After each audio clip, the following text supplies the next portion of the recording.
Посебно задоволство изразив што напредокот на нашата држава и покрај бројните предизвици беше препознаен со затварањето на постмониторинг диалогот од страна на Парламентарното собрание на Советот на Европа во јануари оваа година.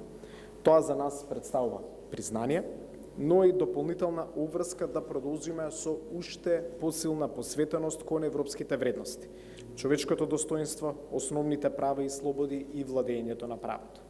Ја реафирмирав и важноста од доследно почитување на превземените обврски од страна на сите земји членки без двојни стандарди, со посебен акцент на независноста и имплементацијата на одлуките на Европскиот суд за човекови права. Демократската безбедност и стабилност во различните региони во Европа одат рака под рака. И ова го кажувам затоа што во овој момент гледам неопходност да се има еден силен систем на одбрана во момент кога имаме повторно вооружување во Европа. Тоа е неопходно, но ќе имаме безбедност само ако имаме и силни институции кои работат истовремено и во соработка едни со други.